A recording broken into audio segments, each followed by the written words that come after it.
దేవుడు తన ప్రజల మధ్య నివసించాలని కోరుకున్నాడు. అయితే ఆ పరిశుద్ధ దేవుడు నివసించే స్థలం సాధారణమైనదిగా ఉండకూడదు. నిర్గమకాండం 35 నుండి 37 అధ్యాయాలలో ఇశ్రాయేలీయులు తమ శక్తిని, సంపదను మరియు నైపుణ్యాన్ని ఏకతాటిపైకి తెచ్చి దేవుని నివాసమైన ప్రత్యక్షపు గుడారాన్ని ఎలా నిర్మించారో మనం చూడబోతున్నాం. మోషే ఇశ్రాయేలీలందరినీ పిలిచి యెహోవా ఇచ్చిన ఆజ్ఞలను వారికి తెలియచేస్తాడు. ప్రధానంగా విశ్రాంతి దినం ప్రాముఖ్యతను గుర్తు చేస్తాడు. 6 రోజులు పనిచేసి 7వ రోజున దేవుని కోసం పరిశుద్ధంగా ఉంచాలని, ఆ రోజున ఇళ్లల్లో అగ్ని కూడా వెలిగించకూడదని ఆజ్ఞాపిస్తాడు. దేవుని మందిర నిర్మాణానికి కావలసిన వస్తువులు సమర్పించమని మోషే ప్రజలను కోరుతాడు.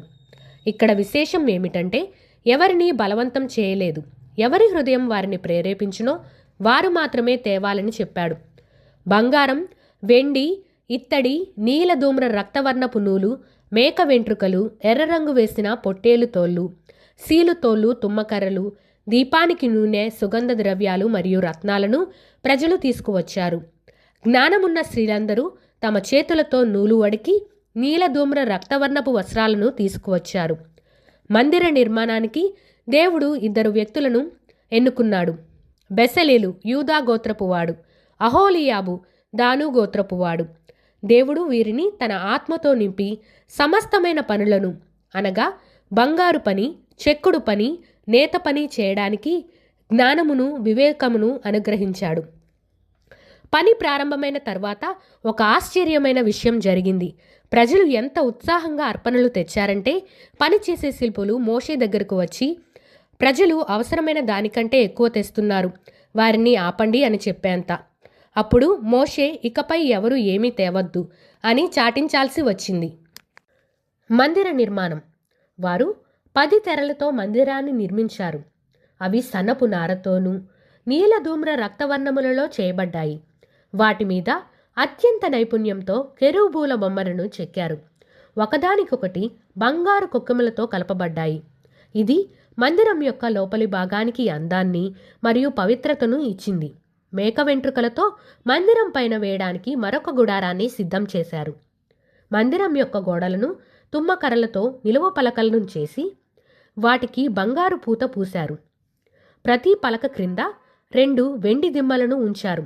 దీనివల్ల మందిరం ఎడారి ఇసుకలో కూడా స్థిరంగా నిలబడగలిగింది. 37వ అధ్యాయంలో పవిత్ర వస్తువుల తయారీ గురించి మనం చూస్తాం. ఈ అధ్యాయంలో బెసలేలు మందిరంలోని అతి పవిత్రమైన వస్తువులను తయారు చేస్తాడు. నిబంధన మందసం. ఇది తుమ్మకర్రతో చేయబడి లోపల వెలుపల మేలిమి బంగారంతో పొదగబడింది. ఇది దేవుని సన్నిధికి గుర్తు. కరుణాపీఠం. ఇది మందసం మీద ఉండే మూత. దీనిని మేలిమి బంగారంతో చేసి అటూ ఇటూ 2 కెరూబులను అనగా దేవదూతలను ముఖాముఖిగా ఉండేలా నిర్మించారు. దేవుడు ఇక్కడే తన ప్రజలతో మాట్లాడతానని వాగ్దానం చేశారు. సముఖపు రొట్టెలు ఉంచే బల్లను తుమ్మకర్రతో చేసి బంగారు పూత పూశారు. దీనిపై ఎప్పుడు దేవుని సన్నిధిలో 12 రొట్టెలు ఉంచబడాలి. ఇది దేవుడు మనకు ఇచ్చే ఆహారానికి, పోషణకు గుర్తు. దీపస్తంభం. ఇది మేలిమి బంగారంతో చేయబడింది. దీనికి 6 కొమ్మలు ఉన్నాయి. ప్రక్కల బాదం పూల ఆకారంలో ప్రమిదలు చెక్కబడ్డాయి. చీకటిగా ఉండే పరిశుద్ధ స్థలంలో ఇది నిరంతరం వెలుగునిస్తుంది. ఇది దేవుని వాక్యమనే వెలుగుకు సూచన. ధూపవేదిక. ధూపం వేయడానికి తుమ్మకర్రతో బంగారు పూత పూసిన వేదికను సిద్ధం చేశారు. దీనిపై ప్రతిరోజు సుగంధ ధూపం వేయాలి. ఇది భక్తుల ప్రార్థనలకు సాదృశ్యం. చివరగా పరిశుద్ధమైన అభిషేక తైలాన్ని, సుగంధ ధూప ద్రవ్యాన్ని దేవుడు చెప్పిన రీతిలోనే తయారు చేశారు.